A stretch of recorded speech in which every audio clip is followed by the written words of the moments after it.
Right, good morning. இன்னைக்கு hydro பாடம் படிக்கணுமே. Hydro உங்களுக்கு புதன் வியாழன் வெள்ளி, அதாவது வியாழன் வெள்ளி சனியில வந்து ரேடியேஷன் பெறும். அது இந்த போன சனிக்கிழமையான் கிளாஸ் ரேடியேஷன் கிளாஸ் வந்து உங்களுக்கு போடையில வார கிழமையில இருந்து சனிக்கிழமையும் ரெக்கார்டிங் பெறுமே. சனிக்கிழமை கிளாஸ் நீங்க பார்க்கணும், ரேடியேஷன் பெறும் வியாழன் வெள்ளி சனி. இதே போட்டு கொடுங்க. ஹைட்ரோ நீர்நிலையியல். சரியா, ஹெடிங் போட்டுக்கிற எல்லாம் நீர்நிலையியல். ரைட், ஹெடிங் போட்டுக்கொள் நீர்நிலையியல். ஹைட்ரோ ஸ்டாட்டிக்ஸ் என்ற மாதிரி சொல்றது. ஹைட்ரோ இப்ப இந்த ஹைட்ரோடாட்டிக்ஸ் என்ற பாடத்துல இந்த என்னென்ன விஷயம் நாங்க இதுல கதைக்கணுமா இருந்தா ஹைட்ரோன்ற பாடத்துல ஆரம்பத்தில இருந்து என்னென்ன விஷயம் கதைக்கணும்னு சொன்னா, முதலாவது இந்த திரவங்களுக்குரிய அடர்த்தி ஏண்டா என்னன்னு தெரியும் உங்களுக்கு. திரவங்களுக்குரிய அடர்த்தி ஏண்டா என்ன, சரி 9ஆம் ஆண்டுல 10ஆம் ஆண்டுல படிச்ச விஷயம் தான். ஆனா அங்க படிச்சேன்னு சொல்லி நான் நீங்க கழிச்சிட்டு போயிடாது. சரி, அடர்த்தி ஏண்டா என்ன, அதுக்குரிய அந்த உள்ளார்ந்த விஷயங்கள். ஒரு திரவத்தின் அடர்த்தி ஏன் வேறுபடுது, நெருக்கும் தகவற்ற திரவம் என்றா என்ன, நெருக்கும் தகவுள்ள திரவம் என்றா என்ன, திரவத்துக்கு அந்த அடர்த்தி கூடினா என்ன நடக்கணும், அந்த விஷயங்கள் பற்றி கேட்கணும். ஒரு திரவத்தின் அடர்த்தி. ரெண்டாவது அந்த அடர்த்தியை வச்சு இன்னும் ஒரு விஷயம் கேட்போம், சாரடத்தி. அப்ப திரவங்களுக்குரிய சாரடத்தி என்ன தெரியும். திரவங்களுக்கு இல்ல, சாரடத்தி வந்து சும்மா பொதுவா திண்மங்களுக்கும் கதைக்கலாம். பொதுவா திரவங்களுக்கு தான் நாங்க இங்க கதைச்சு கொள்வோம். திரவங்களுக்குரிய சாரடத்தி பிரமாணம், அதாவது நீர் சார்பான ஒரு திரவத்துக்குரிய அடர்த்தியைத்தான் சாரடத்தி என்று கதைக்க போறோம். அப்ப அந்த சாரடத்தி ரிலேட்டிவ் டென்சிட்டி என்ன மாதிரி சொல்றது. அந்த சாரடத்தி என்ன அல்லது சுழற்படத்தி என்ன கேட்கலாம். சாரடத்தி சுழற்படத்தி என்றது உண்டு.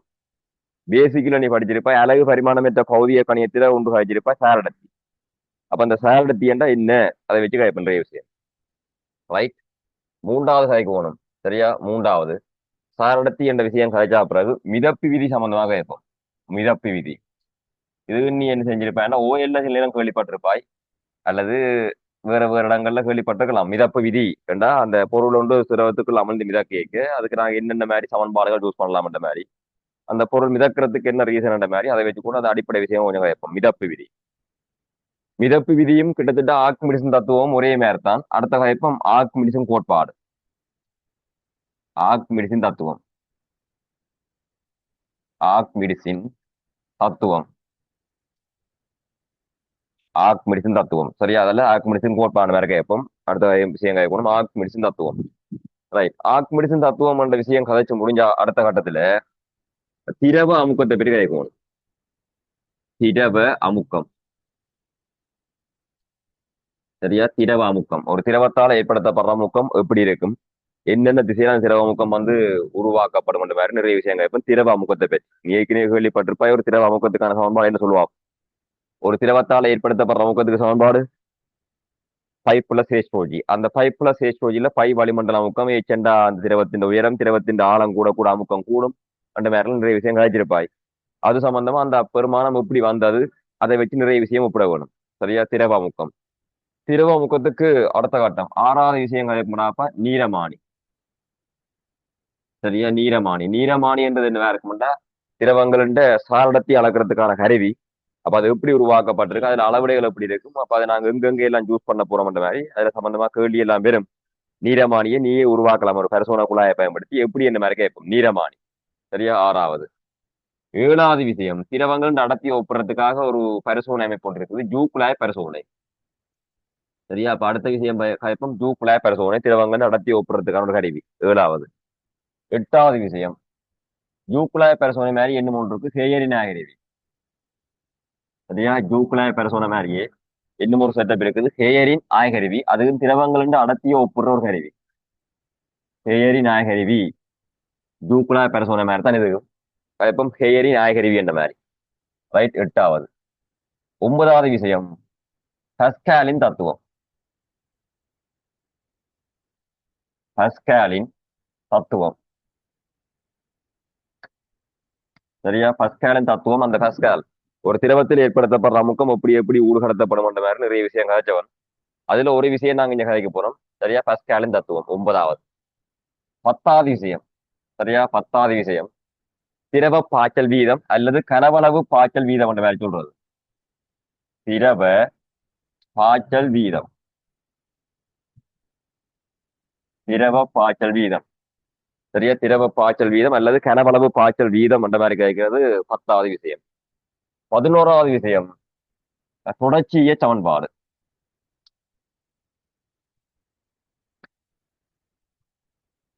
தொடர்ச்சிய சமன்பாடு.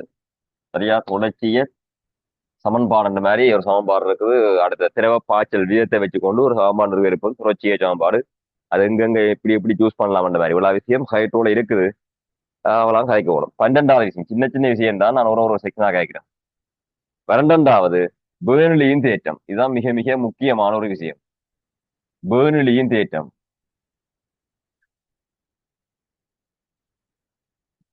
பேர்னலியின் தேற்றம். இப்ப இவ்வளவு விஷயம் மிக மிக இதுல மிக மிக பிரதானமான விஷயங்கள்னு சொன்னா பேர்னலியின் தேற்றம் தான் மிக மிக பிரதானமான விஷயம். ஆனா இதுல சின்ன சின்ன செக்ஷனா ஒரு விஷயம் கதைக்கு வரும். அவ்வளவு விஷயம் கதைச்சு விஷயம் முடிய கேட்கான் பேர்னலியின் தேற்றம் வேண்டிய விஷயம் கடைசியா காய்ச்சி கொள்வோம். பாடம் ஈஸியா விளங்கக்கூடிய மாதிரி இருக்கும்.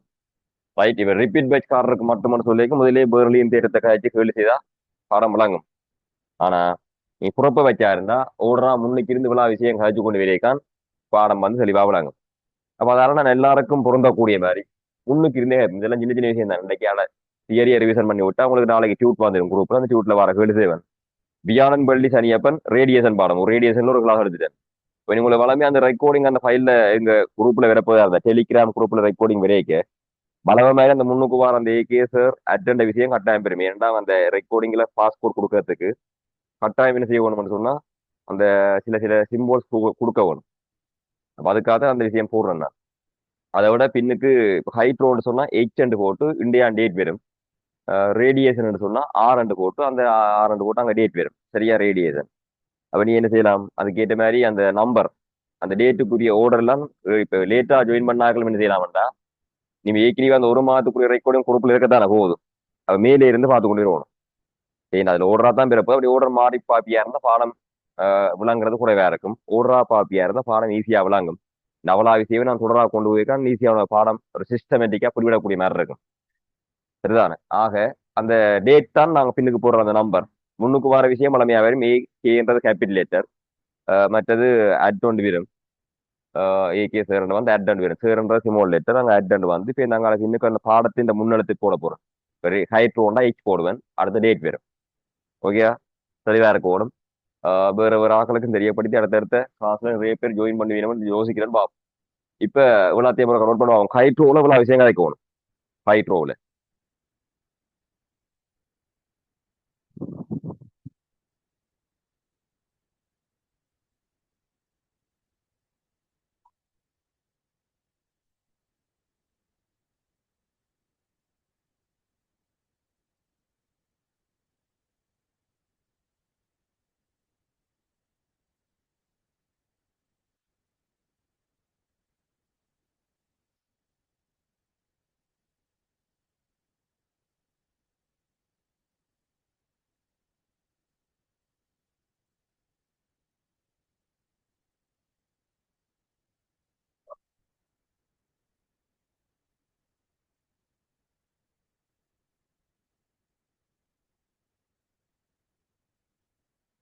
நினைக்கிற துணி எங்க கிடந்த வாடிக்கு.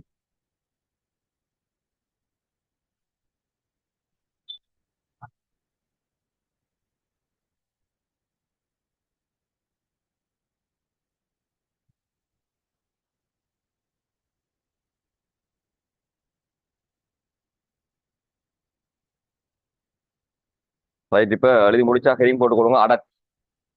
சரியா, எழுதி முடித்தா ஹெடிங் போட்டுக்கொள் அடர்த்தி. பிரேக்கெட்டுக்குள்ள டென்சிட்டி என்றதுக்காக டி என்று போடலாம். அல்லது ரோ என்ற குறியீடும் பாவிக்கலாம். டென்சிட்டி என்றதுக்காக டி சிமோல் டி பாவிக்கலாம். இல்லையா பாருங்க ரோ என்ற குறியீடு பாவிக்கலாம். அடர்த்தி. சரியா, அடர்த்தி என்ற என்ன மாதிரி பார்த்துக் கொள்வோம். பொதுவா அடர்த்தி டென்சிட்டின்னு சொல்றது அடர்த்தி.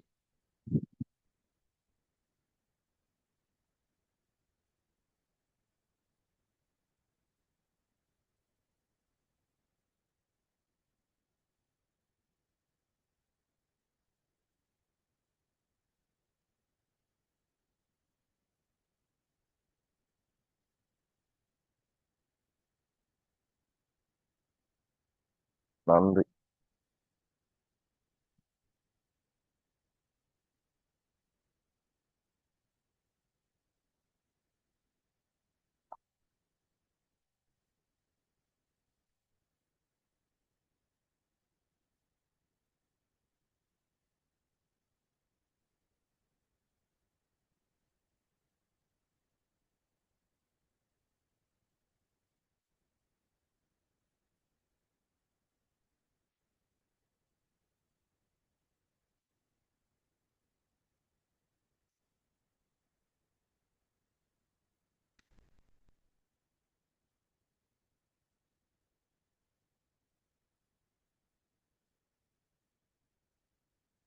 ரைட் கெடி போட்டுக்கொள்ளு அடர்த்தி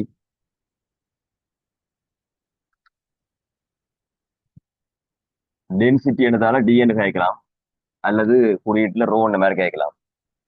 சரியா? ஒரு திரவத்தின் அடர்த்தி என்றா என்ன வேற இருக்குமெண்டா, ஒரு திரவத்தின் அடர்த்தி என்றா அந்த திரவத்தின் திணிவு, அந்த திரவத்துக்குரிய திணிவு, அந்த திரவத்துக்குரிய கனவளவால பிரிப்பமா இருந்தா அந்த பிரமாணம் தான் அடர்த்தி என்ன மாதிரி கேட்கலாம். திணிவுங்கள் கனவளவு முதல்ல படிச்சிருப்பாய். அதாவது இதுக்குரிய விளக்கம் என்னண்டா, ஒரு மீட்டர் கணம் கனவளவு உண்டு. எந்த ஒரு பதார்த்தத்தை எடுத்தாலும் அது ஒரு மீட்டர் கணத்துக்குரிய திணிவின் பிரமாணம் தான் அடர்த்தின மாதிரி தான் இந்த விளக்கம். திணிவுங்கள் கனவளவு மாதிரி சமன்பாடு. ஆனா அதன் உண்மையான விளக்கம் என்று கேட்டா, எந்த ஒரு பதார்த்தத்தின் ஒரு மீட்டர் கணத்துக்கு எவ்வளவு திணிவு இருக்குதோ அந்த பெருமானம் தான் அந்த திரவியத்துக்குரிய அடர்த்தி என்ன மாதிரி கேட்கிறது. அப்ப இந்த அடர்த்தி திரவியத்தின் பெருமானம் சைஸ் மாறினாலும் அடர்த்தி என்ன செய்யாது, ஒரு திரவியத்துக்கு மாறாது. என்ற எவ்வளவுதான் பெரிய திணிவா இருந்தா கூடி அது ஒரு மீட்டர் கணத்துக்கு எவ்வளவு திணிவென்ற மீனிங் தான் அடர்த்தி. நான் கலைக்கிற விளங்க உனக்கு. அப்ப குறியீட்டுல நீ என்ன செய்யலாம்டா, அடர்த்திக்கு டி சமன் எம் ஓவர் வி என்ன மாதிரி கேட்கலாம். குறியீட்டுல அடர்த்தி என்ன, திணிவுங்கள் கனவளவு. அப்ப திணிவுக்கு என்ன அழகுன்னா கிலோகிராம், கனவளவுக்கு என்ன அழகு, கீழே கனவளவுக்கு மீட்டர் கணம். அந்த மீட்டர் கணத்தை மேலெடுத்தியா இருந்தா கிலோகிராம் மீட்டர் மைனஸ் என்ன மாதிரி கேட்கலாம். அடர்த்திக்குரிய அழகு, அடர்த்திக்கான அழகு. பரிமாணம்டா கிலோகிராமுக்கு எம், மீட்டருக்கு எல்.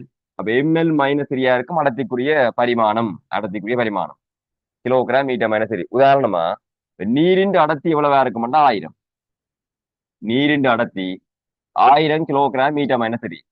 இந்த விளக்கம் என்னன்னா, ஒரு மீட்டருக்கு நீரின் திணிவப்பன் 1000 கிலோகிராம், அதான் இந்த விளக்கம். நீரின் அடர்த்தி 1000 கிலோகிராம் மீட்டர் மைனஸ் சரியண்டேக்கு ஒரு மீட்டர் நீருக்கான திணிவு என்னவா இருக்கும்டா 1000 கிலோகிராமா இருக்கும்.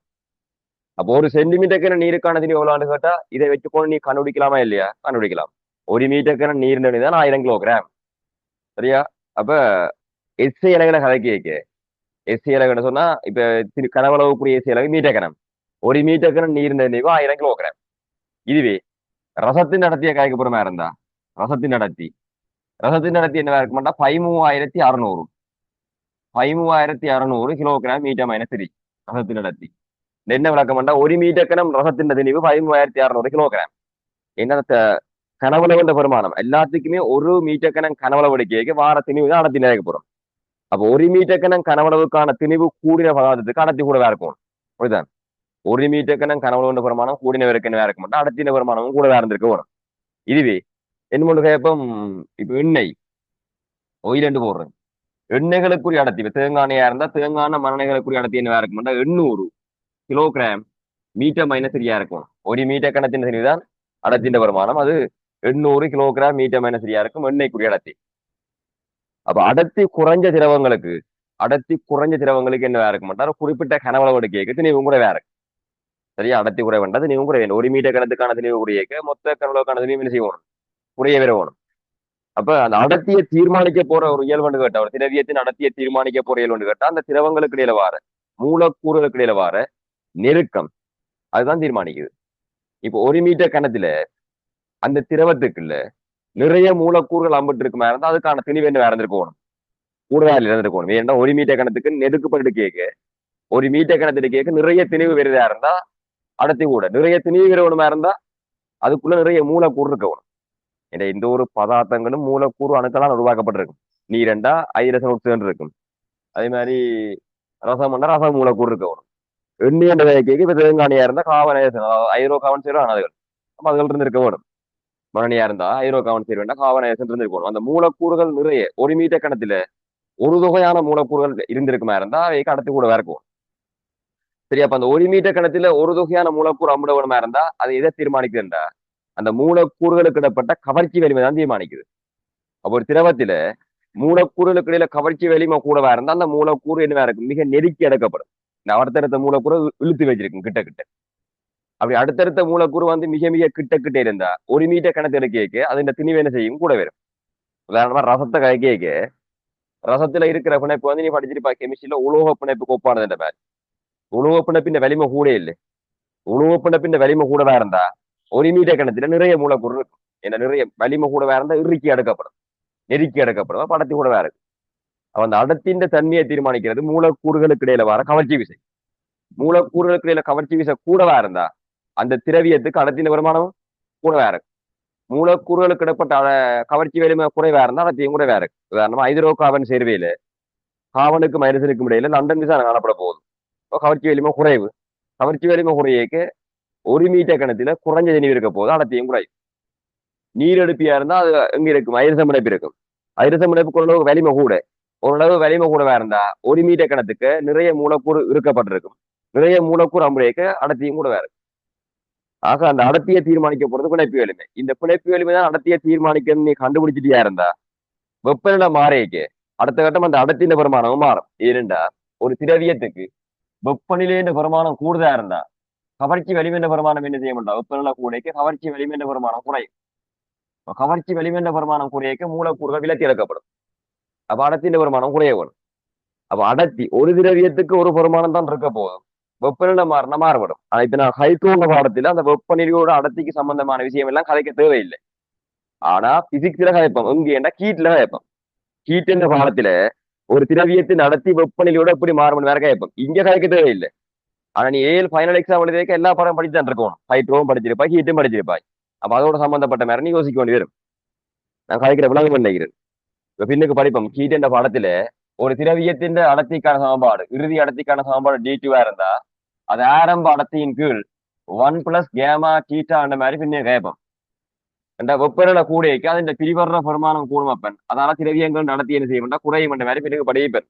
நீருக்கெல்லாம் விதிவிலக்கண மாதிரி பின்னே கேட்பேன். இப்ப நான் இங்க கதைக்கல, அங்கேயே கதைச்சு கொள்றோம் கீட்டின பாடத்துல. ஆக உனக்கு இப்ப தெரிய வேண்டியது பழமையா ஒரு திரவத்துக்கு ஒரு அடர்த்தியான் இருக்கு. நான் கதைக்கிறது போட்டா புரிஞ்சுக்கோள். ஒரு திரவத்துக்கு ஒரு அடர்த்தியான் இருக்க போகுது. வெந்நீருக்கு 1000 1000 தான். தேங்காய் எண்ணெய்க்கு 800 சொன்னா 800 தான். ஒரு திரவத்துக்கு ஒரு அடர்த்தியான் இருக்க போகுது. அந்த திரவங்களுக்குரிய அடர்த்தியின் பெருமானம் வெப்பநிலை கூடினா என்ன செய்யும்? பொதுவா குறையும். எந்த ஒரு திரவியத்துக்கும் வெப்பநிலை கூடுமா இருந்தா அடர்த்தியின் பெருமானம் பொதுவா குறையும். அந்த மாதிரி இப்ப இந்த ஹீட்டின பாடத்துல கேட்போம். ஓகே, இப்ப நீர் எடுத்தோம்டா. ஒரு நீர் கிணத்துக்கு இருந்தா எவ்வளவு அடர்த்தின்னு கேட்டா 30 கிலோ 1000 கிலோகிராம் மீட்டர் மெனிச்சுதான். அதே நீரை நாங்க ஒரு வாளிக்குள்ள அள்ளி வச்சிருந்தா எவ்வளவு அடர்த்தின்னு கேட்டா அதுக்கும் 1000 கிலோகிராம் மீட்டர் மெனிச்சுதான். அதே நீரை நாங்க ஒரு சில்வர் போனிக்கு எடுத்து ஒரு கப்புக்கு எடுத்து வைக்கிற மாதிரி இருந்தா அதுக்கு எவ்வளவு அடர்த்தின்னு கேட்டா அதுக்கும் 1000 தான். அப்ப ஒரு அடர்த்தி திரவியத்தின் சைஸ்ல தாங்காது. எவ்வளவுதான் பெரிய சைஸா இருந்தாலும் அது 1 மீட்டர் கணத்துக்கு எவ்வளவு திணிவு சாய்க்க போறோம் அந்த பிரமாணம் அடர்த்தி. அப்ப அடர்த்தி என்ற திணிவுங்களுக்கு எவ்வளவு?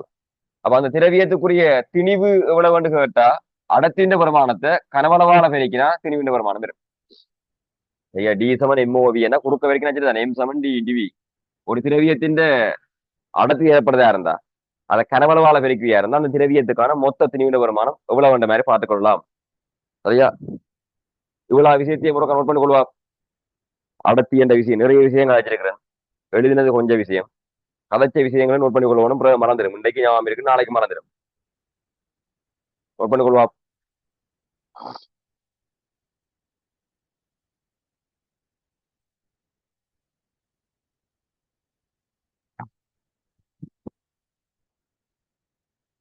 இதுல முக்கியம் நோட் பண்ண வேண்டிய விஷயம் என்னன்றதுனா அடர்த்தி என்ற திணிவுகளுக்கு கனவளவு அலகு கிலோகிராம் மீட்டர் -3, பரிமாணம் ml-3. மற்றது ஒரு திரவியத்துக்கு ஒரு இடத்தான் இருக்கணும். வெப்பநிலை மாறினா எந்த ஒரு பதார்த்தத்துக்கும் வெப்பநிலை கூடுமா இருந்தால் அடர்த்தி குறையும். அதே ஒரு திரவியத்தின் அடர்த்தி அந்த திரவியத்தின் சைஸ்ல திரவியத்தின் பெருமன்ல தான் காணும். எவ்வளவுதான் பெரிய பெருமனா இருந்தாலும் ஒரு திரவியத்துக்கு அடர்த்தியின் பெருமானம் ஒரு பெருமானம் அவ்வளவு நோட் பண்ணா காணும். குறிப்பிட்ட ஒரு திரவியத்துக்கு அடர்த்தியின் பெருமானம் மாறாது. நோட் பண்ணி முடிச்சா இப்ப ஹெடிங் போட்டுக்கொள்ளுங்கள். சாரடத்தி ரிலேட்டிவ் டென்சிட்டி என்று நான் சொல்றது குறியீடு போட்டுக்கொள் பிராக்கெட்டுக்குள்ள எஸ் சாரடத்தி அல்லது தொடர்படத்தி என்னங்க கேட்கலாம். சாரடத்தி அல்லது தொடர்படத்தி. சாரடத்தி என்று போட்டுக்கொள்ளலாம் அல்லது தொடர்படத்தி என்று போட்டுக்கொள்ளலாம். போடுவா.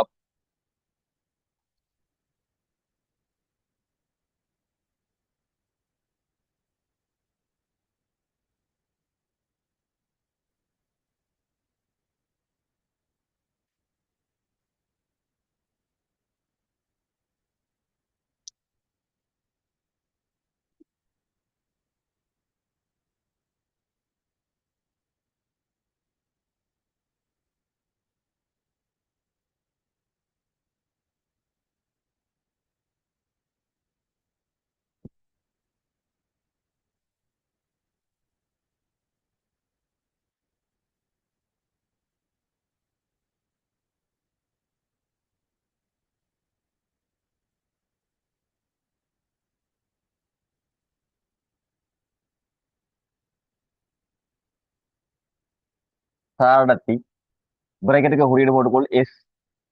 சரியா? அல்லது தொடர்படத்தி என்ன சொல்றது? சாரடத்தி அல்லது தொடர்படத்தி. சரி, ஒரு திரவியத்தின் சாரடத்தி ரெண்டா என்ன இருக்க மாட்டா? ஒரு திரவியத்தின் சாரடத்தி என்றது என்ன இருக்க மாட்டா?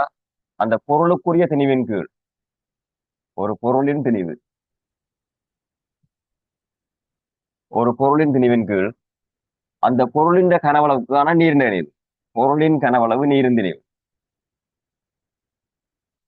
பொருளின் கனவளவு நீரின் திணிவு. சரியா? ஒரு பொருளின் திணிவின் கீழ் அந்த பொருளின் கனவளவு நீரின் திணிவுக்குரிய பெருமானம் தான் சாரடத்தி என்ன மாதிரி காய்ச்சி போன்றது. நிறைய பேருக்கு இது தெரியாது. உங்களுக்கு தெரிஞ்ச விஷயம், சாரடத்தி என்றால் நீரின் திரவியத்தின் நடத்தியெങ്കിൽ நீர் நடத்தினா தெரியும். இதை நிறுவி எடுக்கத்தானடாப்பா அது வேறு. இந்த சமன்பாட்டை நிறுவி நீ எடுத்திருந்தா தான் அந்த சமன்பாடு வந்துடும். அதாவது ஒரு பொருளின் திணிவு அதனாலுக்கு நெய்ம் பண்ண மாதிரி அதே கனவளவுக்கான நீரின் திணிவு எடுத்துக்கொண்டு நெய்ம் டபுள் டூ பண்ண மாதிரி அதே கனவளவு நீரின் திணிவு எடுத்துக்கொண்டு நெய்ம் டபுள் டூ. இப்ப ஒரு அந்த பொருளுக்குரிய கனவளவு எடுத்துக்கொள்றேன் வி, அந்த பொருளின் அடர்த்தி எடுத்துக்கொள்றேன் டி, நீரின் அடர்த்தி எடுத்துக்கொள்வேன் டி டபுள் டூ. நீரின் அடர்த்தி எடுத்துக்கொள்றேன் டி டபுள் டூ. அப்ப பொருளின் திணிவுக்கு என்ன போடலாம்னா கனவளவு அடர்த்தியால வரைக்கும்னா திணிவுன்னு போடலாம். அதான் இப்போ கொஞ்சம் காய்ச்சினா இப்ப திணிவுக்கு என்ன போடலாம்னா அந்த பொருளின் கனவளவை பொருளின் அடர்த்தியால வரைக்கும்னா அந்த பொருள் நினைவு. பொருளின் கனவளவை பொருளின் அடர்த்தியால வரைக்கும்னா பொருள் நினைவு. இப்ப அந்த பொருளின் கனவளவை நீண்ட அடர்த்தியால பெருக்குவியா இருந்தா பொருளுண்ட கனவளவுக்கான நீரின் திணிவு. வைக்கிற விளங்குதா? பொருளுண்ட கனவளவை பொருளுண்ட அடர்த்தியால பெருக்கினா பொருளுண்ட நினைவு.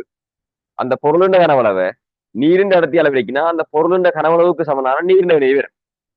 அப்ப இப்ப சொல்லுவா சாரடத்தி என்றா இந்த கனவளவும் கனவளவும் பட்டுப்பட்டுரும். அப்ப சாரடத்திக்கான கோவை என்ன விரவணும்? பொருளின் அடர்த்தியின் கீழ் நீரின் அடர்த்தி என மாதிரி வரும். சாரடத்திக்கான சமன்பாடு பொருளின் அடர்த்தியின் கீழ் நீரின் அடர்த்தி என மாதிரி காய்ச்சி கொள்ளலாம். அதைத்தான் நீ காய்ச்சிருப்பாய். எஸ் சமன் டி இன் கீழ் டி டபுள் டூ என மாதிரி.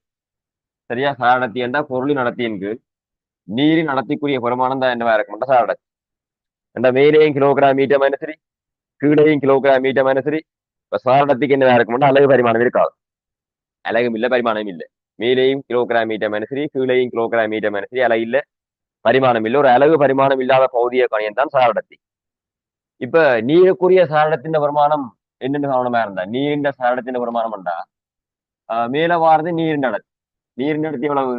1000 கிலோகிராம் மீட்டர் மைனசரி. கீழே வாரது நீரின் அடர்த்தி எவ்வளவு? 1000 கிலோகிராம் மீட்டர் மைனசரி. அந்த திரவியத்தின் அடர்த்தியை வளமையா நீரின் அடர்த்தி அளவிக்கணும். அப்ப என்ன வரணும்? நீரின் சாரடத்தின் பெருமானம் உண்டு, அலகு பரிமாணம் இல்லை. இதுவே ரசத்துக்குரிய சாரடத்தின் பெருமானம் உண்டா? ரசத்தின் சாரடத்தின் பெருமானம் என்ன இருக்கணும்டா?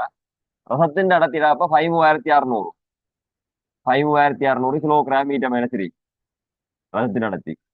நீரின் அடர்த்தி அளவிக்கணும். நீரின் அடர்த்தி என்ன? 1000 கிலோகிராம் மீட்டர் மைனசரி. நீரின் அடர்த்தின் வருமானம் 1000 கிலோகிராம் மீட்டர் மைனசரி. பட்டுவியா இருந்தா 13.6 மாதிரி வரும். சரியா? ரசத்தின் சாரடத்தின் வருமானம் 13.6. அந்த திரவியத்தின் நடத்திய நீரின் நடத்தி அளவிக்கணும். இதுவே எண்ணெய்க்குரிய சாரடத்தின் வருமானம் ஒயிரண்டு போடுறேன். எண்ணெயின் அடர்த்தி எவ்வளவு? 800 கிலோகிராம் மீட்டர் மைனசரி. எண்ணெயின் அடர்த்தி. நீரின் அடர்த்தி 1000 கிலோகிராம் மீட்டர் மைனசரி. நீரின் அடர்த்தி 1000 கிலோகிராம் மீட்டர் மைனசரி. அப்ப எண்ணெண்ட சாரடத்தி எவ்வளவு வரணும்னா 0.8 அலகு பரிமாணம் இல்லை, மேல வெட்டுப்பட்டுரும். கிலோகிராம் மீட்டர் மைனசரி கிலோகிராம் மீட்டர் மைனசரி வெட்டுப்பட்டு ரெண்டு பேரும். அப்ப ஒரு திரவியத்தின் அடர்த்தி சாரடத்தி என்ன மீனிங் என்றா நீரின் அடர்த்தியை உண்டாடுத்தா மற்ற திரவங்களுக்கு என்ன அடர்த்தி இருக்கும் அந்த பிரமாணம் தான் சாரடத்தி. நீரின் அடர்த்தியை உண்டாடுமா இருந்தா ஏனைய திரவங்களுக்கு நீரின் அடர்த்தி சார்பா இந்த பிரமாணம் அவர் சார்பா மற்றொரு கேட்கிறது. அதான் சாரடத்தி. சார்பான அடர்த்தி அல்ல சுகபான அடர்த்தி. சார்பான சொன்னா நீர் சார்பான ஏனைய திரவங்களுக்கான அடர்த்தின பிரமாணம். நாங்க நீரின் அடர்த்தியை உண்டாடுக்கிற மாதிரி இருந்தா ரசத்தின் அடர்த்தியா இருக்கணும். நீரின் 13.6 மடங்கு பெருசு கேட்கிறாங்க. தேங்காய் தேர்தல் இருக்கணும். நீரின் 8 மடங்கா இருக்கணும். இப்ப நீரிலும் பார்க்க அடர்த்தி குறைஞ்சாக்களுக்கு சாரடத்தி கூடவே இருக்கும். நீரிலும் பார்க்க அடர்த்தி கூடினாக்களுக்கு சாரடத்தி கூடவே இருக்கும். இப்ப நீர் சார்பான ஏனைய திரவங்களுக்கான அடர்த்திகளுக்குரிய பெருமானம் தான் சாரடத்தி. இதுவே வேற திரவங்கள் நடத்தி தெரியுமா இருந்து அந்த திரவத்துக்குரிய என்ன செய்யலாம்? சாரடத்தின் பெருமானத்தை காணலாம். சொல்றவங்களா நோட் பண்ணுவா. சாரடத்தி என்றா ஒரு பொருளின் அடர்த்திய நீரின் அடர்த்தியால பிரிக்கா வார பெருமானம் சார் அடர்த்தி.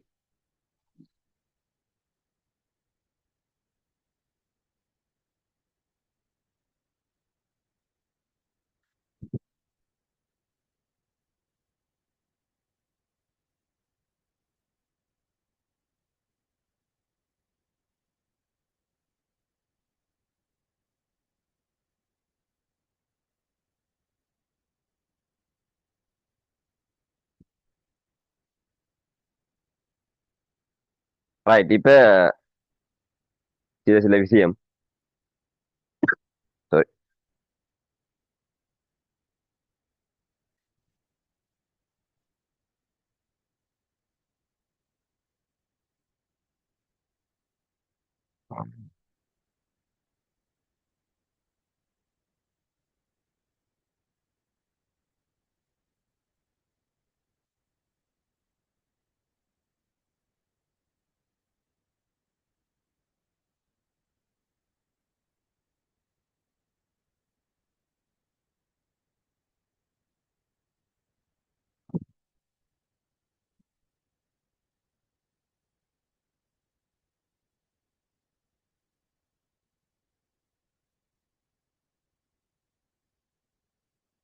ரைட். இப்ப சில அழகு மாற்றங்கள் உனக்கு தெரிஞ்சிருக்க வேணும். இப்ப ஒரு திரவியத்தின் அளத்தின் பிரமாணம் ஒரு குறிப்பிட்ட பிரமாணம் திறப்பதா இருந்தா அதை கிராம் சென்டிமீட்டர் மேட்ச்ல காய்ச்சா என்ன பிரமாணம் பெறும், வேற வேற அழகாக காய்ச்சா என்ன பிரமாணம் பெறும் பார்ப்போம். சில பேருக்கு தெரிஞ்சிருக்கும், சில பேருக்கு தெரியாது. இப்ப நான் எல்லா விஷயத்தையும் சொல்லி கொண்டு போனாதான் உனக்கு விளக்கமா இருக்கும். இப்ப நீரின் அடர்த்தி, நீரின் அடர்த்தி உனக்கு தெரியும். இப்ப காய்ச்சினா 1000 நீரின் அடர்த்தி அப்ப 1000 கிலோகிராம் மீட்டர் மைனஸ் 3. இந்த நீரின் அடர்த்தியின் பிரமாணத்தை நீ மாத்த வேணும், கிராம் சென்டிமீட்டர் மைனஸ் 3க்கு மாத்த வேணும். என்னன்னு மாத்துவா என்னதான் பார்க்கணும். 1000 kilogram metre minus 3 gram centimetre minus 3க்கு மாற்ற சொல்லி கேட்டா நீ எப்படி மாத்துவான்னு காணணும் பார்ப்போம். இப்ப 1000 அதை நான் 10 மாதிரி போட்டுக்கொள்றேன். இதுல வர கே என்ன செய்யறதுன்னா அந்த கேக்குரிய எண்பெருமானம் தான் 10 அப்படியே பக்கத்துல கிராம் வரும். கே என்ன அதுக்குரிய எண்பெருமானம் 10 தெரியும் தானே. ஏன் கேக்குரிய எண்பெருமானம் என்ன இருக்கும்னா 10 சரியா. எம்முக்குரிய எண்பெருமானம் 10 ஜிக்குரிய எண்பெருமானம் 10 சிக்குரிய எண்பெருமானம் 10 சரியா. கே என்றா கிலோ 13, எம் என்றா மெகா 16, ஜி என்ற ஜிகா 19, டி என்ற டெரா 10 அந்த முட்சேர்க்கைகளுக்குரிய உபமடங்கு பிரமாணங்கள். அப்ப கேக்கு 13 அவ பக்கத்து அப்படியே கிராம் வரும்.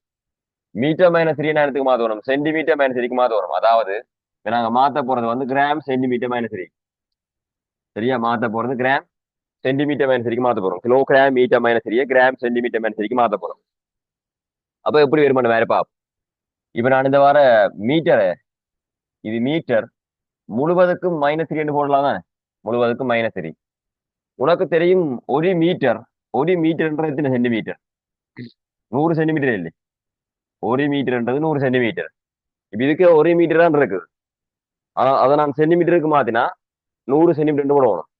இந்த 13 சேர்த்து நான் முன்னுக்கு போட்டுக்கொள்றேன் 16 கிராம்.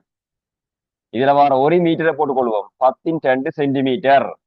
முழுவதுக்கும் -3 வர போகுது சரியா. இதை மீட்டர் போட்டோம்னா அதை முழுவதுக்கும் 12 சென்டிமீட்டர் போட்டா ஒரு மீட்டர் 12 சென்டிமீட்டர் முழுவதுக்கும் -3 வருது சரிதானே. அப்ப எவ்வளவு ஆயிர போகுது? இதை சுருக்கு பெருக்கிவியா இருந்தா 16 கிராம் இன்டு இவரால பெருக்கினா 106 10 இவராலையும் பெருக்கினா சென்டிமீட்டர் -3 வரணும். அவ சொல்லுவா 10 16 பட்டு என்ன விட வரும்? 1 கிராம் சென்டிமீட்டர் -3 மாதிரி போடலாம் இல்லை சொல்றாங்க. அப்படி செய்யலாம். இனி நீ என்ன செய்யலாம்டா கிலோகிராம் மீட்டர் -3 சென்டிமீட்டர் -3க்கு மாத்தூரமா இருந்தா கிராம் சென்டிமீட்டர் -3க்கு மாத்தூரமா இருந்தா 10 பெருக்கினா சரி இந்த மாதிரி போடலாம். ஆனா இந்த மாதிரி மாத்திர மாதிரி தெரிஞ்சு வச்சிருந்தேன்னு சொன்னா மறக்காம இருக்கு. என் இது உனக்கு இந்த 1 மீட்டர் 100 சென்டிமீட்டர் விஷயம் மறக்காடாப்பா சரிதானே. 1 மீட்டர் 100 சென்டிமீட்டர். அப்ப 1 கிராம் சென்டிமீட்டர் -3 இருக்கும் நடக்கும். அப்ப 1 கிலோகிராம் மீட்டர் -3 கிராம் சென்டிமீட்டர் -3க்கு மாத்திவையா இருந்தா 10 அளவு இருக்க வேணும். அப்ப ரசத்தின் நடத்தின் வருமானம் நான் தெரியும். ரசத்தின் நடத்தி எவ்வளவு?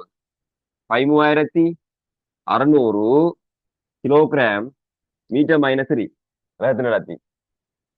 அப்ப இதை சொல்லுவா அப்ப கிராம் சென்டிமீட்டர் -3க்கு என்ன இருக்கும்?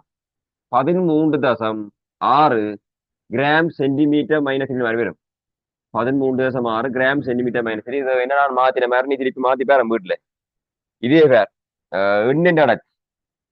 எண்ணெய் அடர்த்தி எவ்வளவு? 800 kilogram metre minus 800 kilogram metre minus.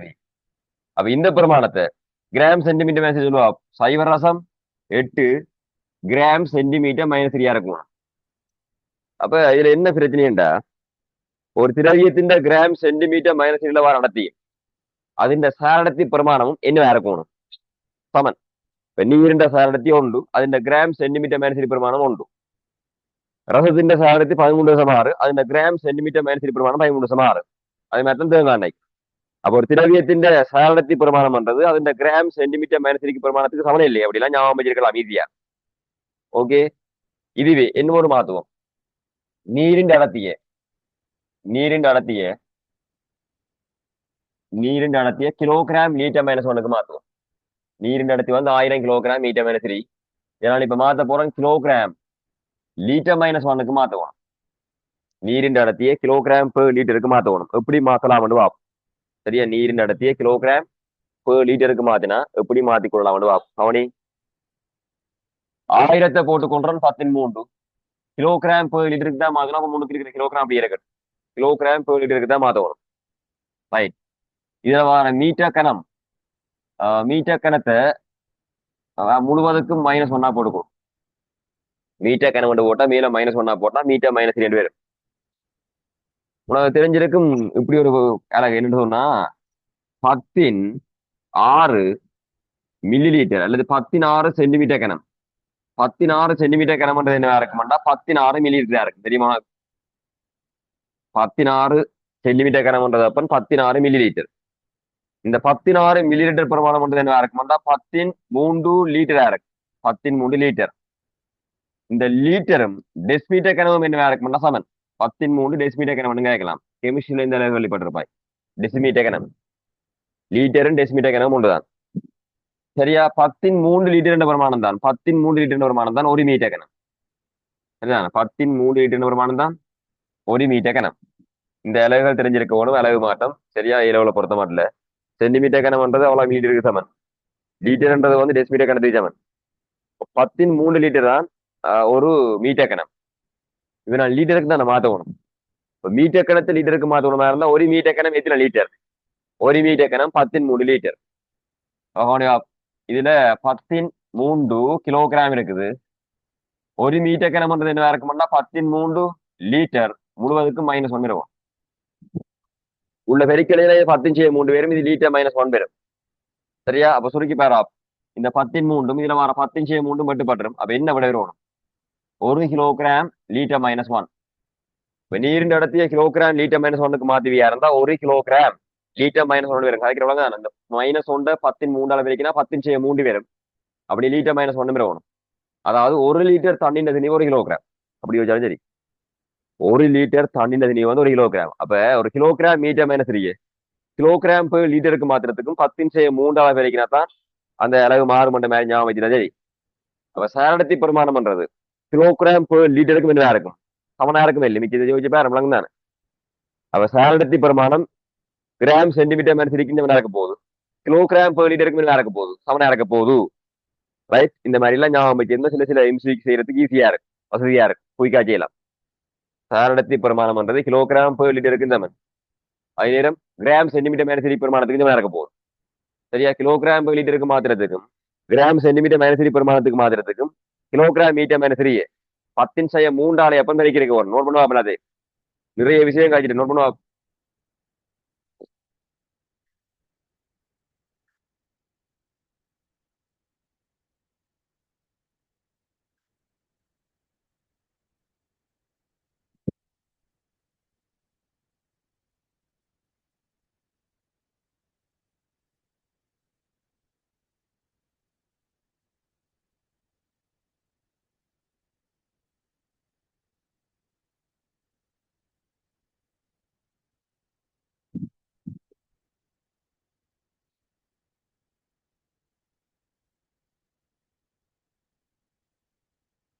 Right. இப்ப ஹெடிங் போட்டுக்கொள்ளுங்க மிதப்பு விதி. சரியா? மிதப்பு விதி தியரியை ரிவிஷன் பண்ண பிறகு என்ன செய்வோம்? ஒரு அடியாக வெளியே பார்ப்போம். ஹெடிங் போட்டுக்கோள் மிதப்பு விதி என்று ஹெடிங் போடுவா. மிதப்பு விதி.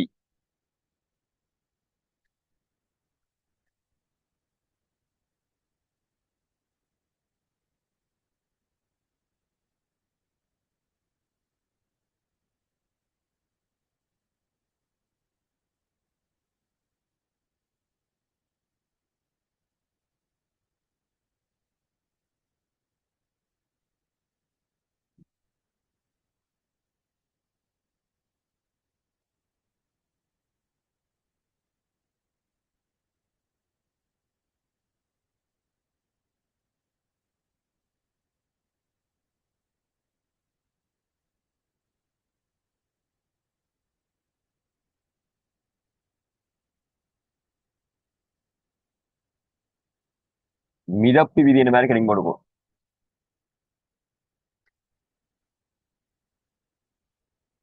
மிதப்பு விதி.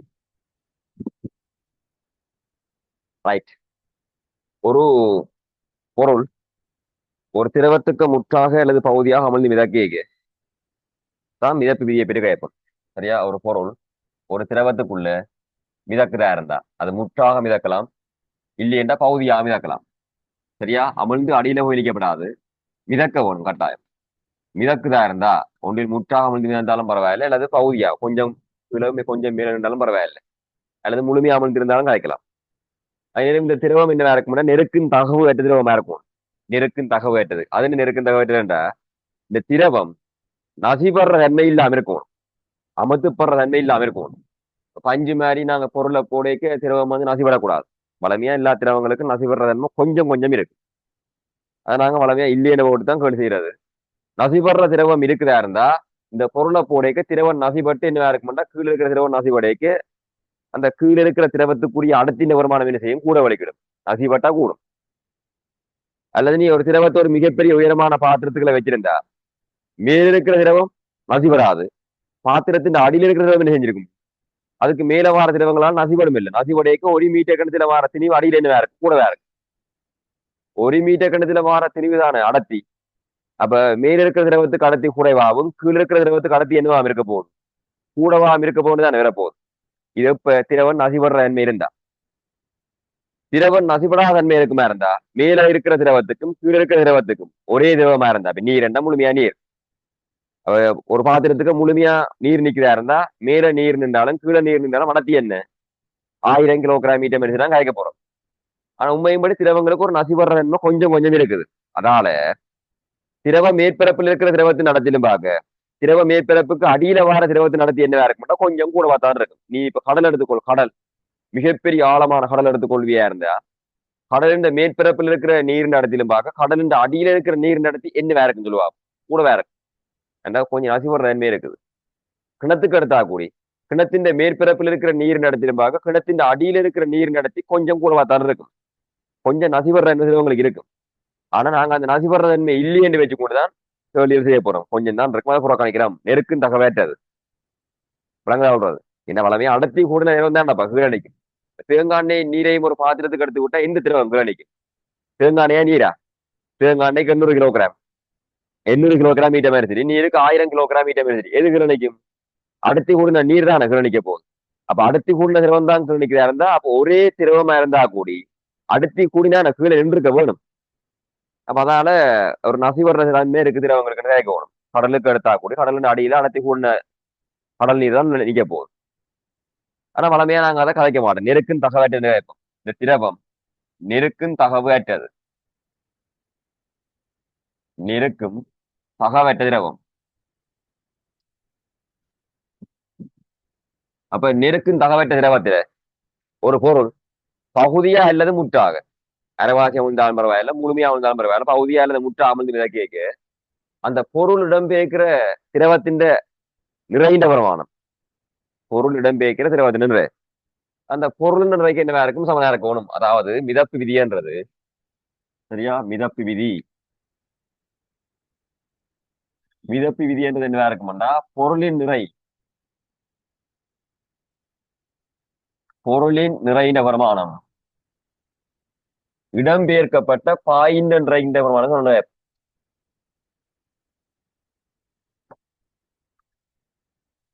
சரியா? இடம்பெயர்க்கப்பட்ட பாகியின் நிறைக்கு சமணமா இருக்க கேட்போம். பொருளின் நிறைந்த பெருமானம் இடம்பெயர்க்கப்பட்ட பாயின் நிறைக்கு சமணமா இருக்க கேட்போம். இப்ப பொருள் நிறைய நடத்துக்கொள்ற நெம்ச் இடம்பெயர்க்கப்பட்ட பாயின் நிறை என்று சொன்னா இடம்பெயர்க்கப்பட்ட நிறைக்கு என்ன கொள்ளலாம்? திணிவண்டா கனவளவா அடர்த்தியால இருக்கிறது தெரியும். இப்ப கொஞ்சம் காய்ச்சினா அதுக்கு தானே இந்த முன்னுக்கு வர விஷயம் காய்ச்சினா இந்த சும்மா ஆகியல கனவளவா அடர்த்தியால இருக்கிறது தெரியும்.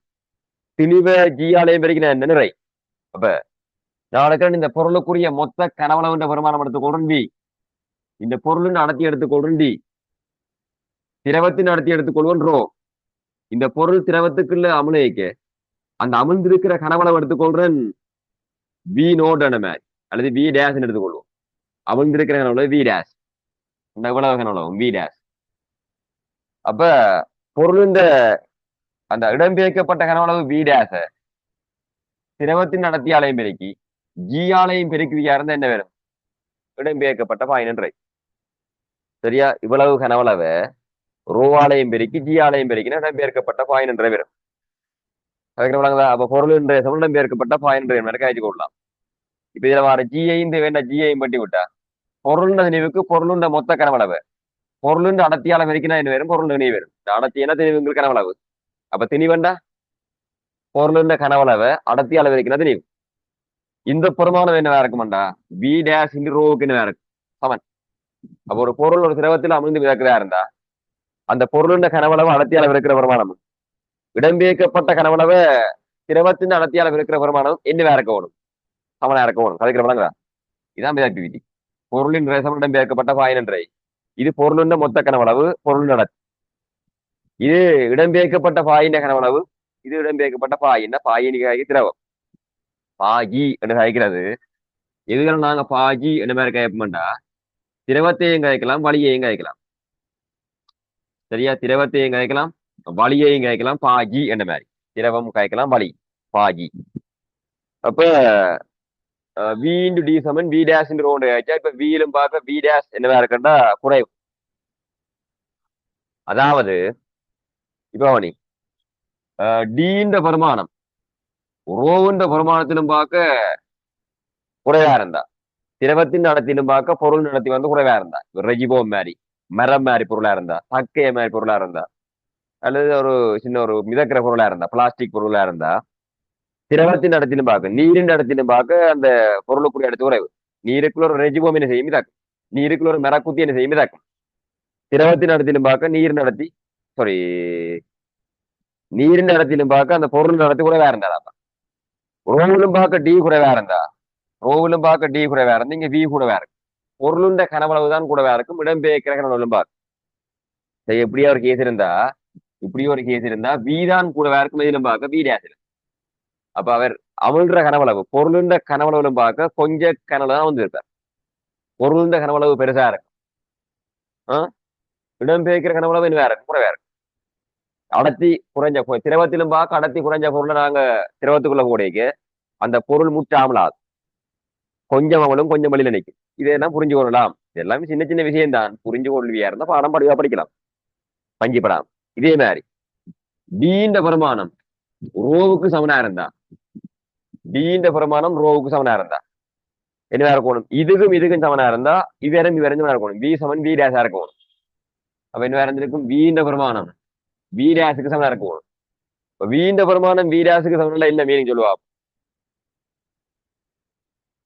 பொருள் அந்த திரவத்துக்குள்ள முழுமையா அமர்ந்து மிதக்கும். பொருள் அந்த திரவத்துக்குள்ள முழுமையா அமர்ந்து மிதக்கும்டா இதுண்ட முழுமையான பகுதியும் கீழே போயிருக்கும்டா அந்த பொருள் எப்படி இருந்திருக்கும்டா திரவத்துக்குள்ள முற்றா போயிரு. சரியா? திரவத்துக்குள்ள முற்றாக அமர்ந்து மிதக்கும். இந்த மாதிரி அமர்ந்து மிதக்கும் அந்த பொருள் மிதக்கும். ஆனா முற்றாக அமர்ந்து மிதக்கும். அதாவது டீன்ற பெருமானமும் ரோவுண்ட பெருமானமும் சமனா இருந்தா அந்த பொருள் அந்த திரவத்துக்குள்ள முற்றாக அமர்ந்து மிதந்திருக்கும். இதுவே திரவத்தின் இடத்திலும் பார்க்க பொருள் நடத்தி கூட நடந்திருந்தா அது மிதக்காது. அடியில போயிரும். ஏன்டா அவருக்கு இடம்பெயர்க்க வேண்டிய கனவளவு கூடவா இருக்கு. எப்படி என்றா டீலும் பார்க்க ரோ வந்து கூடவா இருந்தா சொல்றாங்களா. அடுத்த மூன்றாக டி என்ற பெருமானம் ரோவிலும் பார்க்க கூடவா இருந்தா ரோவிலும் பார்க்க டி கூடவா இருந்தா ஏண்டா ஒரு திரவத்துக்குள்ள இரும்பு கூண்டை யோசிச்சுக்கோள். திரவத்தின் இடத்திலும் பார்க்க அந்த இரும்பு குண்டுக்கான இடத்தை கூட. அப்ப டி ரோவிலும் பார்க்க டி கூடவா இருந்தா என்ன நடந்திருக்கும்? டி இந்த பிரமாணம் கூடவா இருந்தா வீலும் பார்க்க வி டேஸ் கூடவா இருக்கும். இவர் கூடினா அங்க மற்றவர் கூடவா இருக்கும். ஆனா பொருளுண்ட கனவுகளும் பார்க்க பெரிய கனவுளவு இடம்பெயர்க்கலாமா? பொருளுண்ட கனவுளவு 10 சென்டிமீட்டர் கனவுண்டா அவருக்கு இடம்பெயர்க்க வேண்டிய கனவுளவு 15 சென்டிமீட்டர் கனம் தேவைப்படுது. அந்த இடம்பெயர்க்க முடியுமா அவரால்? இல்ல. அப்ப அவரால் மிதக்க இயலாது. தாண்டாடியில போயிடுவார். அப்ப திரவத்தின் இடத்திலும் பார்க்க பொருள் நடத்தி கூடவா இருந்தா அந்த பொருள் மிகப்பெரிய கனவுளவு தந்த கனவுகளும் பார்க்க கூடின கனவுளவு இடம்பெயர்க்க வேணும். அந்த கூடின கனவுளவு இடம்பெயர்க்க இயலான கட்டத்தால என்ன செய்யுது பொருள் அமிழ்ந்த அடியில போகுது. அப்ப அதுக்கு நாங்க மிதப்பு விதி பாவிக்க இயலாது. ரைட். ஆக விளங்க வேணும் பொருள் இடத்திலும் பார்க்க நீ திரவத்தின் நடத்தி கூடவா இருந்தா பகுதி அமிழ்ந்து விதாக்கும். திரவத்தின் நடத்தியும் பொருள் நடத்தியும் சமனா இருந்தா முற்றாக அமிழ்ந்து விதாக்கும். திரவத்தின் இடத்திலும் பார்க்க பொருள் நடத்தி கூடவா இருந்தா மிதக்காது, அடியில தாண்டு பாத்திரத்தின் அடிக்கு போயிடும். நோட் பண்ணி கொள்வா பண்ணதே மிதப்பு விதி. மிதப்பு விதியை நான் இவ்வளவு சொன்ன விஷயத்தை எவ்வளவு வச்சுக்கோ நீ ஒரு வசனம் எழுதணுமா இருந்தா மிதப்பு விதி என்ன என்னன்னு சொல்லி சுமார் கேள்வி வந்தா நீ எழுதணுமா இருந்தா நீ எழுதக்கூடிய மாதிரி இருக்கும். சரியா? ஒரு ஓய்வில் உள்ள முக்கிய ஓய்வில் உள்ள திரவம் காய்க்கணும் இயங்கா திரவம் ஓய்வில் உள்ள நெருக்கும் தகவற்ற பாய் ஒன்றில் ஒரு பொருள் பகுதியாக அல்லது முற்றாக அமர்ந்து மிதக்கும் போது பொருள் இடம்பெயர்க்கப்பட்ட பாயின்றை பொருளின்றைக்கு சமன். அதான் மிதப்பீடு.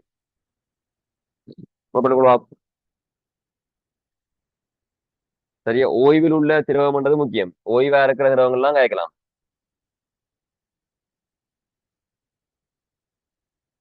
ஓய்வில் உள்ள ஒரு திரவத்தில ஒரு பொருள் முற்றாக அல்லது பகுதியாக அமர்ந்து மிதக்கிறதா இருந்தா அந்த பொருளிடம் ஏற்கப்படுற திரவத்தின் நிறைந்த வருமானம் பொருளின் நிறைந்த வருமானத்துக்கு சமனா இருக்கும். மிதப்பு விதி.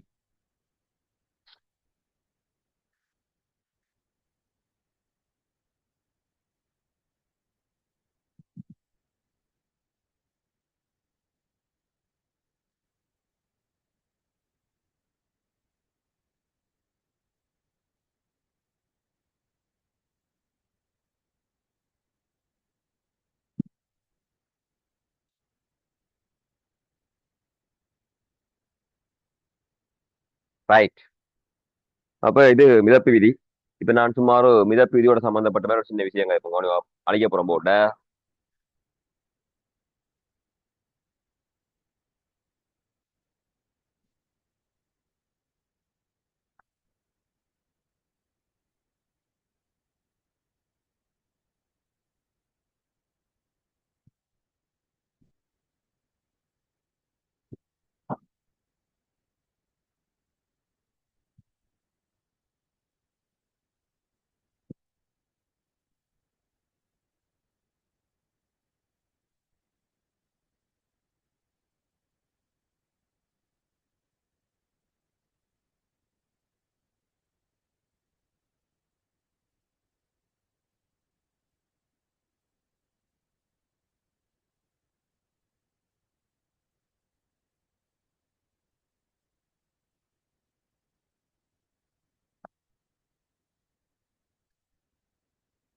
ரைட். ஒரு பொருள் ஒரு நீருக்குள்ள அமிழ்ந்து மிதக்குது. சரியா? ஓகேவா? ஒரு பொருள் ஒரு நீருக்குள்ள அமிழ்ந்து மிதக்குது. நான் நீரின் அடர்த்தி எடுத்துக்கொள்றேன் ரோ டபிள்யூ. நீரின் அடர்த்தி. இந்த பொருள் அடர்த்தி எடுத்துக்கொள்றேன் ரோ. பொருள் அடர்த்தி எடுத்துக்கொள்றேன் ரோ. ஒரு பொருள் நீரில் அமிழ்ந்து மிதக்குது. எத்தனை பங்கு அமிழ்ந்து மிதக்குதுன்னா 4/3 அமிழ்ந்து மிதக்கிற மாதிரி சொல்லப்படுது. 4/3 அமிழ்ந்து மிதக்குன்னு சொல்லப்படுது. ஏன்னா 4 பங்குல 3 தான் அமிழுது. அப்போ ஒரு பங்கு வழி நினைக்கணும். 4/3 அமிழ்ந்து மிதக்குது. இப்ப 4/3 அமிழ்ந்து மிதக்குது அந்த பொருள் சாரடத்தி எவ்வளவு வந்த மாதிரி நீ காணணும். ஒரு காண்பா. ஒரு பொருள் நீரில 4/3 அமிழ்ந்து மிதக்கிறதா இருந்தா அந்த பொருளுக்கான சாரடத்தி பிரமாணம் எவ்வளவு இருந்திருக்க வேணும்? 4/3 அமிழ்ந்து மிதக்கிறதா இருந்தா அந்த பொருளுக்கான சாரடத்தி பிரமாணம் எவ்வளவு இருக்கணும் காண்பா. 4/3 அமிழ்ந்து மிதந்திருந்தா ரைட். இப்ப 4/3 அமிழ்ந்து மிதக்குதுன்னா என்ன மீனிங் என்றா இவற்றை மொத்த கனவுளவுன்ற பிரமாணத்தை நாங்க 4V அடுப்புமா இருந்தா மொத்த கனவுளவுன்ற பிரமாணத்தை 4V அடுத்தா 3V அமிழ்ந்திருக்க வேணும். சரியா? இந்த பொருளுக்கான மொத்த கனவுளவை நாங்க 4V அடுப்புமா இருந்தா 3V தான் என்ன செஞ்சிருக்கணும்? அமிழ்ந்திருக்க வேணும். அப்ப 4/3 அமிழ்ந்து மிதக்குதா இருந்தா நாலு வி மொத்த கனவு வாடத்தா 3 வி தான் என்ன செஞ்சிருக்கணும் அவழ்ந்து மிதந்திருக்கணும். அப்ப இதுக்கு நாங்க மிதப்பு விதியை பாய்ப்புமா இருந்தா மிதப்பு விதிப்படி சரியா மிதப்பு விதியை பாய்ப்புமா இருந்தா மிதப்பு விதி என்ன சொல்லுது? பொருளின் நிறைந்த பிரமாணம் இடம்பெயர்க்கப்பட்ட பாயின் நிறைந்த பிரமாணத்துக்கு சமன். பொருளின் நிறை சமன் இடம்பெயர்க்கப்பட்ட பாயின் நிறை. பொருளின் நிறைக்கு என்ன போடலாம்டா பொருளின் கனவளவு நான் எடுத்துக்கொண்டா 4 வி என்ன பொருளின் கனவளவு எடுத்திருக்க 4 வி. அத பொருளின் அடர்த்தியால பெருக்கி ஜியாலையும் பெருக்கினா என்ன வேணும்னா நிறைவேறும். சரியா கனவளவு அடர்த்தியால பெருக்கினா திணிவு. அது ஜியாலையும் பெருக்கினா நிறை. இப்படியே ஜி வெட்டுப்படும். நான் பிரதிடுறதுக்காக போடுறேன் அப்படி. இடம்பெயர்க்கப்பட்ட பாயின்றைக்கு என்ன போடலாம்டா இடம்பெயர்க்கப்பட்ட பாயின் கனவளவு நான் 3 வி. அப்ப இடம்பெயர்க்கப்பட்ட பாயின் கனவளவு 3 வி பாயின் அடர்த்தி ரோட் அவுட்டு பெருக்கி ஜியாலையும் பெருக்கினா என்ன நிறை. சரியா அப்ப ஜியையும் பற்றி விடலாம். இதுல வர வியையும் இதுல வர வியையும் பற்றி விடலாம். ரோட் அவுட்டு அப்படி எங்கால கொண்டு ரோவின் கீழ் ரோட் அவுட்டு என்ற பெருமானம் என்ன வேற வேணும் 3 கீழ் 4 மாதிரி வரும். அந்த பெருமானம் தான் பொருளுக்கான சாரடத் 3/4. அப்போ ஒரு பொருள் நீரில எத்தனை பங்கு அமிழ்ந்திருக்க மிதக்குதோ அத்தனை பங்கு தான் என்ன இருக்கும்னா அந்த பொருளுக்கான சாரடத்தியா இருக்கணும். இந்த மாதிரி ஞாபகம் வச்சிருக்கணுமே. நீரில ஆனா தேங்காண்டைக்கு மண்டைக்கு போட்டா சரியாது. ஒரு பொருள் நீரில போடையக்க எத்தனை பங்கு அமிழ்ந்து இருக்க மிதக்குதோ அத்தனை பங்கு அந்த பொருளுக்கான சாரடத்தை எடுத்துக்கொள்ளலாம். அப்படி ஒரு தரவு தரப்படுது ஒரு பொருள் நீரில நீரில 5/2 அமிழ்ந்திருக்க மிதக்குது என்று சிறப்படுதா இருந்தா உனக்கு உடனே முடிவெற்றணும் அந்த பொருளுக்கான சாரத்தை 5/2 மாதிரி எனக்கு திருப்பி மற்ற கதைக்கிடம் இல்லைங்க. ஒரு பொருள் நீரில் 5/2 அமிழ்ந்திருக்க மிதக்கமா இருந்தா அந்த பொருள் சாரத்தை 5/2 அதுக்கிற விளங்குதா. ஒரு பொருள் நீரில் எத்தனை பங்கு அமிழ்ந்திருக்க மிதக்குதோ அத்தனை பங்கு அந்த பொருளுக்கான சாரடத்தை நோட் பண்ணுவா.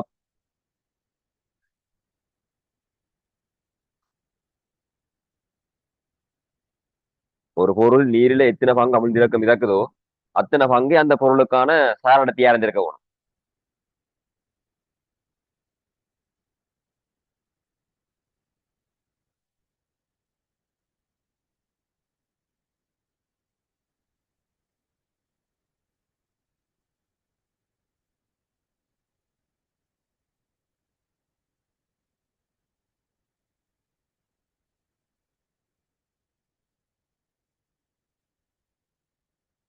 ரைட்.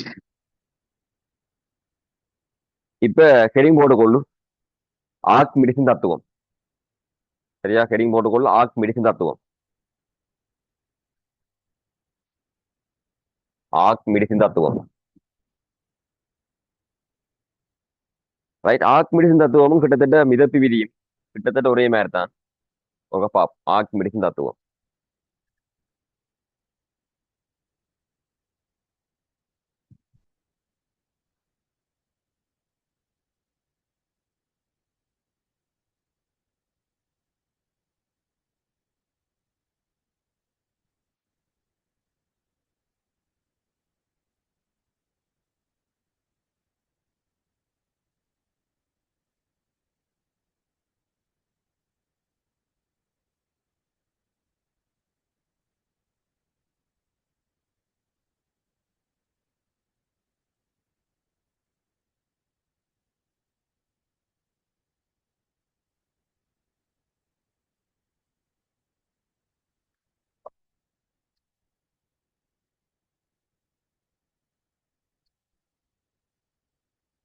சரியா ஆர்க் மெடிசின் தத்துவம் என்ன சொல்ல வேற என்ன கவனிக்கிறான்னு சொன்னா ஒரு பொருள் ஒரு திரவத்துக்குள்ள அமிழ்ந்து மிதக்கிய திரவத்தால் அந்த பொருளுக்கு ஒரு உதைப்பு விசை வழங்கப்படும். அதை வேற சொல்றார் மேலுதே பண்ண மாதிரி. ஒரு பொருள் ஒரு திரவத்துக்குள்ள அமிழ்ந்து மிதக்கிய திரவத்தால் இந்த பொருளுக்கு ஒரு உதைப்பு விசை ஒன்று வழங்கப்படும். அந்த உதைப்பு விசையின பிரமாணம் என்ன இருக்கும்னா மேலுதைப்பா இருக்கும். ஏன்னா அது மேல் நோக்கி தான் எப்பயும் பெருமன்றதுக்காக அதை மேலுதைப்பு மாதிரி பேச சொல்றாரு. அந்த மேலுதைப்பு எதுக்கு சமனா இருக்கும்ன்றதான் கண்டுபிடிச்சது. மேலுதைப்பு திரவத்தால ஒரு பொருளுக்கு வழங்கப்படுற மேலுதைப்புன்ற பிரமாணம் அப்தரசனுக்காக அந்த குறியீட்டுல ஜூவன மாதிரி கேட்போம். சரியா ஒரு விசை மேலுதைப்புன்றது ஒரு விசை. அப்ப மேலுதைப்பு எதுக்கு சமனா இருக்குமாண்டா மேலேயே மேலுதைப்புண்டா அது நிறைந்த பிரமாணத்துக்கு சமனா இருக்கும். இந்த மேல் விசை விசைக்கு சமன். ஆனா இவர் சொன்ன விஷயம் இந்த மேலுதைப்புன்ற பிரமாணம் மேலுதைப்புன்ற பிரமாணம் இந்த பொருள் இடம்பெயர்க்கிற பாயின் என்றைக்கு சமனா இருக்கும்ன்றது கவனிக்கிறார். இந்த பொருள் தான் இருக்கிறதுக்காக ஒரு திரவத்தை இடம்பெயர்க்கும். தான் இருக்கிறதுக்காக கொஞ்சம் திரவத்தை வெளியே தள்ளி விட்டுரும். சரியா, தான் போய் அந்த திரவத்துக்குள்ள குந்துறதுக்காக திரவத்தை கொஞ்சம் வெளியில தள்ளி விட்டுரும். எவ்வளவு திரவத்தில் நிறைய வெளியில தள்ளுதோ அந்த பெருமானம் தான் பொருளுக்கு வழங்கப்பட்ட மேலுதைப்பா இருக்கு. திரவத்தால பொருளுக்கு வழங்கப்படுற மேலுதைப்புன்றது இந்த பொருள் இடம்பெயர்க்கிற பாயனன்ற. உனக்கு தெரியும் பொருள் இடம்பெயர்க்கிற பாயனன்றை எப்படி காணலாம்டா, இந்த திரவத்தின் அடர்த்தி எடுக்கிறேன் ரோ, இந்த திரவம் இடம்பெயர்க்கிற கனவளவு எடுத்துக்கொள்றேன் வி டேஸ். சரியா, இந்த விழா கனவளவு பொருளுண்ட கனவளவு எடுத்துக்கொள்வோம், மொத்த கனவளவு வி என்ன மாதிரி பொருள் மொத்த கனவளவு. அப்ப இடம்பெயர்க்கிற கனவளவுக்கு என்ன விடலாம்னா வி டேஸ், திரவத்தின் அடர்த்தியாலையும் பெருக்கி ஜி ஆலையும் பெருக்கியா இருந்த மேலுதைப்பு. அவர் சொல்ற விஷயம், ஒரு திரவத்தால பொருளுக்கு வழங்கப்படுற மேலுதைப்பு பண்றது இடம்பெயர்க்கப்பட்ட பாயிண்ட் நிறைக்கு சமனாக இருக்கும் தான் நான் கொடுத்த தத்துவம். ஒரு திரவத்தால் ஒரு பொருளுக்கு வழங்கப்படுற மேலுதைப்பு வருமானம் இடம்பெயர்க்கப்படுற பாயிண்ட் நிறைக்கு சமனாக இருக்கும். அப்ப இடம்பெயர்க்கப்படுற பாயிண்ட் கனவளவு நான் அடுத்துதான் வீடார். அதை பாயிண்ட் அடர்த்தியால விரைக்கினா திணிவு, அதை ஜியாலையும் பெருக்குவியா இருந்து நிறை வீடாஸ் ரோஜியா இருக்கும். இடம்பெயர்க்கப்பட்ட பாயிண்ட் என்ற வருமானம் தான் மேலுதைப்பு. அப்ப இதுக்கு ஒரு அழகு என்னவா இருக்கும்னா நியூட்டன். அழகு நியூட்டன். ஏன் விசை, மேலுதைப்புன்றது என்னவா இருக்கும்னா ஒரு விசை. அப்ப அந்த மேலுதைப்பு உண்மையிலேயே நிறைந்த வருமானம், அந்த பொருளுண்ட நிறைந்த வருமானத்துக்கு சமநிலை எதிர்மையா இருக்கும். ஏனென்றா உனக்கு நிலைகள்ல வடிப்பிச்சுனான் ரெண்டு விசைக்கு ஒரு பொருள் சமநிலையா இருக்கணுமா இருந்தா அந்த ரெண்டு விசையும் சமநிலை எதிர்மா இருக்கிறதோட ஒரே தாக்க கோட்டிலையும் இருந்திருக்க வேணும். சரியா, நிலையில காய்ச்சினான். அப்ப இங்க மேலுதை பண்ண விசையும் நிறைந்த விசையும் மட்டும்தான் இருக்க போதா இருந்தா ரெண்டு விசையும் ஒரே தாக்க கோட்டிலையும் இருக்கும், சமநிலை எதிர்மையா இருக்கும். இங்க மேலுதை பண்ண ஒரு விசைதான் திரவத்தால வழங்கப்பட்ட ஒரு உதைப்பு விசை. இந்த திரவத்தால நாங்க இப்ப இந்த பின்னு கேட்போம், இந்த திரவம் இந்த பொருளுக்கு உதைக்க போதா இருந்தா எப்படி எப்படி உதைக்கும்னு சொன்னா இந்த மாதிரி அந்த பரப்புக்கு செங்குத்தா சின்ன சின்ன விஷயம் நிறைய விஷயம் கொடுக்கும். பரப்புக்கு செங்குத்தா சின்ன சின்ன விஷயம் நிறைய விஷயம் கொடுக்க போகுது. அவ்வளவு விசைகளின் விளையில் பிரமாணம் வந்து நோக்கி வரும் கேட்டா மேல் நோக்கி வரும். அவ்வளவு விசைகளின் விளையில் பிரமாணம் மேல் நோக்கி வரும். அந்த மேல் நோக்கி வர ஒட்டுமொத்த விளையில் பிரமாணம் தான் இடம்பெயர்க்கப்பட்ட பாயின நிலைக்குத்தான் சமனா இருக்கும்ன்றது ஆத்மனிசன் கண்டுபிடிக்கிறான். நாங்க இதுல வார விசையில இலைக்குத்தான் பிரிச்சு கிடையாம பிரிச்சா கிடையா வார விசையெல்லாம் கேன்சல் ஆகும். நாங்க கலைக்கிறவங்க அப்படின்றா இதுல ஒரு விசை வருது இல்ல, இந்த விசையை இலைக்குத்தான் பிரிச்சு கிடையாம பிரி, இதே மட்டத்தில் இங்கால வார விசையை இலைக்குத்தான் பிரிச்சு கிடையாம பிரி, கிடை விசை ரெண்டு பேரும் செய்யும் நாங்கள் இங்கால சமன் வேறும் கேன்சல் ஆகும். விளையிலா வார விசைனா இலைக்குத்தா வரும். அந்த இலைக்குத்தா வார அவ்வளவு சின்ன விசையின் விளையில் பிரமாணம் தான் ஜூ. அது இடம்பெயர்க்கப்பட்ட பாயின் என்றைக்கு சமனா இருக்கும்ன்றதை கண்டுபிடிச்ச விஞ்ஞானம் ஆக்குமிடிச்சு. சரியா, ஆக்குமிடிச்சு. ஆக ஒரு திரவத்தால ஒரு பொருளுக்கு வழங்கப்படுற உதைப்பு விசை விளையிலா மேல் நோக்கி தான் இருக்கும்ன்றதையும் அந்த மேலுதைப்பு விசையின் வருமானம் இடம்பெயர்க்கப்பட்ட பாயின் என்றைக்கு சமனா இருக்கும்ன்றதையும் ஆக்குமிடிச்சு கண்டுபிடிக்கிறார். அதால கேட்கிற ஆக்குமிடிச்சு தத்துவம். அப்போ ஒரு ஓய்வில் உள்ள நெருக்கும் தகவட்ட திரவத்துல சரி ஒரு பொருள் ஒன்று அமிழ்ந்து மிதக்கிறதா இருந்தா சுயாயனமா அமிழ்ந்து மிதக்கிறதா இருந்தா ஒன்று இழுத்து கட்டையும் இல்லை, ஒரு ஆள் பிடிச்சி தள்ளி விடையும் இல்லை, சுயாயனமா அமிழ்ந்து மிதக்கிறதா இருந்தா பொருள் இடம்பெயர்க்கப்படுற பாயின் என்ற அந்த திரவம் அந்த பொருளுக்கு வழங்கப்பட்ட திரவத்தால பொருளுக்கு வழங்கப்பட்ட மேலுதத்துக்கு சமனா இருக்க மாட்டேன் அவட்ட விதி. அப்ப எங்களுக்கு தெரியும் பொருளின் நிறைந்த வருமானம், பொருளின் நிறைந்த வருமானம் இடம்பெயர்க்கப்பட்ட பாயின் என்றைக்கு சமன்றது மிதப்பு விதி. இடம்பெயர்க்கப்பட்ட பாயின் என்றது மேலுதைப்புக்கு சமன்றதை கண்டுபிடிச்சது வந்து ஆக்களின் தத்துவம். எல்லாம் ஒன்றுதான். அதாவது இது என்னவா இருக்குமெண்டா மிதப்பு விதி. சரியா, இதுதான் என்னவா இருக்கும் மிதப்பு விதி. இடம்பெயர்க்கப்பட்ட பாயின் என்ற மேலுதைப்புன்றது ஆக்குமிடிசன் தத்துவம். சரியா, இடம்பெயர்க்கப்பட்ட பாயின் என்றதான் மேலுதைப்புக்கு சமனா இருக்குமென்றது ஆக்குமிடிசன் தத்துவம். எல்லாம் ஒன்றுதான். ஆக்குமிடிசன் தத்துவம். அவ்வளோத்தையும் நீ ஒரு வசனமா அனுதவனமா இருந்தா ஓய்வுள்ள திரவத்துல இந்த திரவம் ஓய்வா இருக்கணும், இயங்காத திரவமா இருக்கணும். லிப்ட்ல கொண்டு வர திரவம் இயங்கும், பஸ்ல கொண்டு வர திரவம் இயங்கும். ஒரு ஓய்வா இருக்கிற திரவத்துல ஒரு பொருள் முற்றாக அல்லது பகுதியாக அமிழ்ந்து மிதக்கிறதா இருந்தா அந்த பொருள் இடம்பெயர்க்கிற பாயினை திரவத்தால பொருளுக்கு வழங்கப்பட்ட மேலுதைப்புக்கு சமன். பொருள் இடம்பெயர்க்கிற பாயின் நிறை திரவம் வழங்கின மேலுதைப்பு சமனா இருக்கும் என்றதை கண்டுபிடிச்சவர் ஆக்குமிடிசன் விஞ்ஞானி. அதெல்லாம் கேட்கிற ஆக்குமிடிசன் தத்துவம். ரைட், இன்றைக்கு இவ்வளவு தியரியும் போதும். இதை பார்த்து கொண்டு வா, நாளைய கிளாஸ்ல கேள்வியில பார்ப்போம். ரைட்.